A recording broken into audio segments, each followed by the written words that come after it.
Ahoj všichni. It has been a minute since I've done a Czech video. In fact, it's been a minute since I've studied Czech. I think about 3 months ago, basically the start of the summer, I just kind of like fell off and stopped prioritizing my language studies.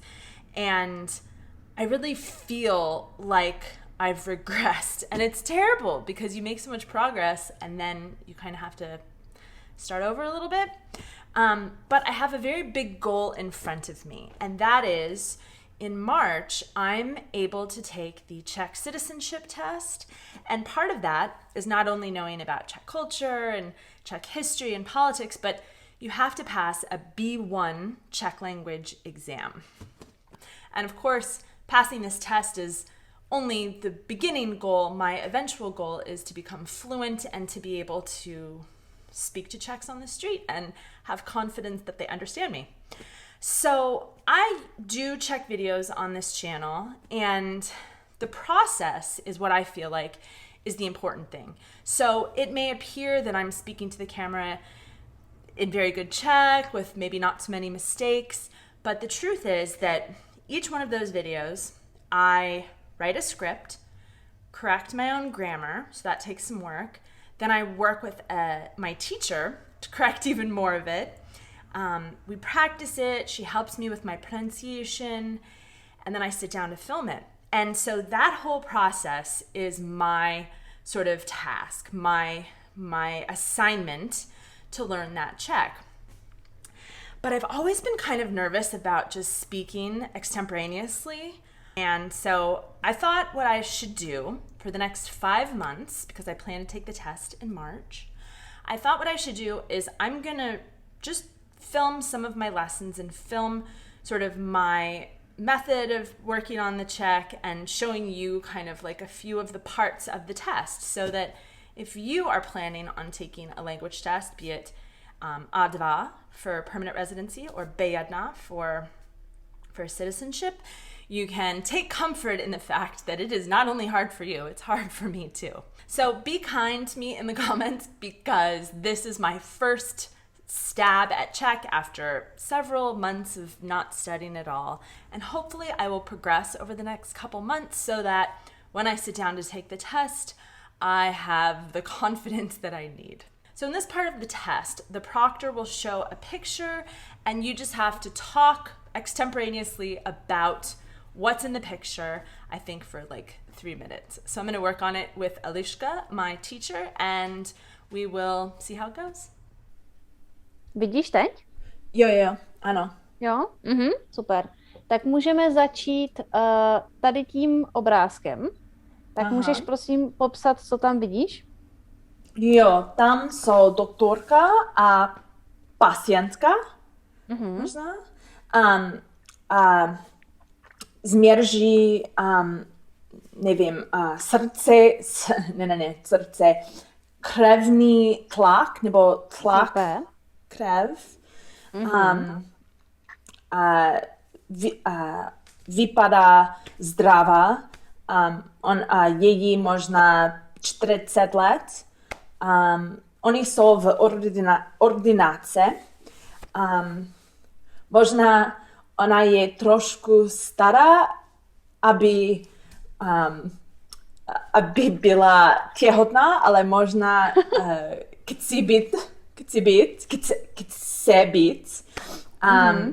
Tak možná ona, doktorka je gynekologině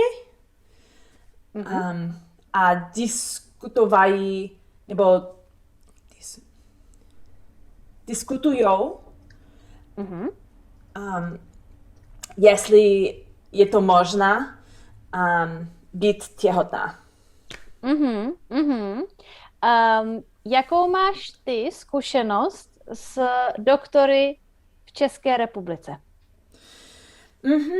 Já mám gynekolog taky, jak se řekne, hlavní doktorka? Je to praktická doktorka. Praktická doktorka. Oni mluví skvěle anglicky, protože praktická doktorka manžel z Kanady je, tak ona mluví anglicky moc dobře. Gynekolog mluví asi 9 jazyků. Je to zajímavé.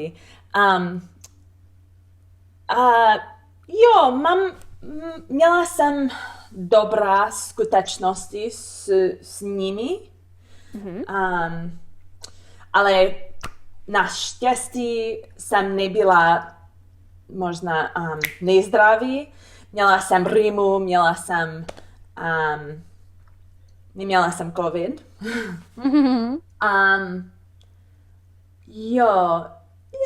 Mám dobrou zkušenosti. Byla jsi v České republice někdy u zubaře? A ještě jednou, zubaře. Jenom jedno.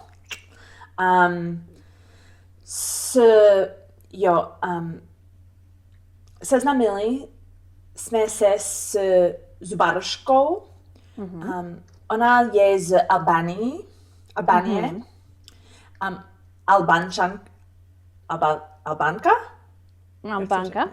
Albánka. A je to zajímavé, protože když jsem byla v USA, zubař mi řekl, že mám problém, jak se řekne, deal, do you call it a deal, like a cavity? Nebo... Kazy, máš kazy. Máš kazy, malé kazy. Ale doktorka v Česku mi řekla, to není problém, to je malé. je to zajímavé, protože v USA zuby jsou moc důležité a jak se řekne, opravit nejmenší problém, ale v Evropě možná taky v Česku malé problémy. Je jim to jedno? Super. Jo. Dobře, Jen, děkuju moc. Tak, líbilo se mi moc, jak jsi říkala, že doktorka měří krevní tlak. Jo, to bylo bylo to docela jako komplikované slovo, nebo slovní spojení a ty jsi to znala, to bylo super. Měří je to správně. Krevní tlak? Jo, super, krevní tlak. Říkala si, vypadá zdravá, je jí 40 let, perfektní. Oni jsou v ordinace, zkusíš tady opravit jenom maličko tu gramatiku, oni jsou v ordinaci. Oni jsou v ordinaci. Super. Možná chce být těhotná, perfektní. Teďka, ta doktorka není gynekologyně, ale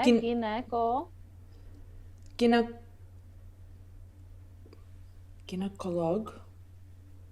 Přesně, chlap je gynekolog. Gynekolog. A když je to žena, tak je to gynekoložka. Gynekoložka. Gynekoložka. Jo. Potom, já jsem se tě ptala, jaké máš zkušenosti s doktory v České republice a ty si říkala, měla jsem dobré skutečnosti s nimi, ale potřebujeme tady jiné slovo. Zážitky? Je to hodně podobné, ale je to trochu jiné. Zkušenosti? Zkušenosti. Jo, zkušenosti, jo. Jo, takže tady řekneš, měla jsem s nimi dobré zkušenosti, jo. Potom, naštěstí jsem nebyla nezdravá. Zkusíš to parafrázovat nebo říct nějak jinak? Naštěstí jsem nebyla... Nebyla nemocný? Lepší, jo, nemocná. Nemocná. Super. Tohle bylo perfektní. Seznámili jsme se zubařkou. Super. Jo, seznámili jsme se zubařkou. To bylo skvělý, ona je z Albánie.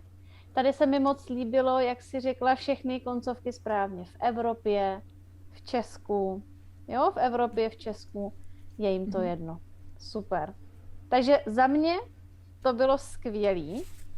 Bylo tam pár detailů. Gynekoložka, zkušenosti a nemocná. ale jinak všechno ostatní bylo perfektní. Jaké to bylo pro tebe mluvit o tomhle tématu? Je to lepší. Jak se řekne? Je to relief. It's a relief. Aha, cítím úlevu. Úlevu. Cítím se úlevu? Nebo cítím úlevu. Cítím úlevu, protože o tom tématu mám slov. Mám hodně slov. Zubář a tak dále. Ale když mluvíme o jazyku, nemám žádné slov. Jo. Super, tak já myslím, že tohle byla pro tebe ukázka toho mluvení část 2. It's so strange watching myself struggle through a sentence that I should know how to say, but it's really good practice, I think, to edit myself. I guess an exercise that you could use if you're trying to study a language is to just record yourself. You don't have to bother with video, but record yourself as you're trying to talk to a teacher and then listen through it and like hear those tiny mistakes that you should know better, and that helps it stick a little bit more. Tak, uvidíme se příští týden. Ahoj.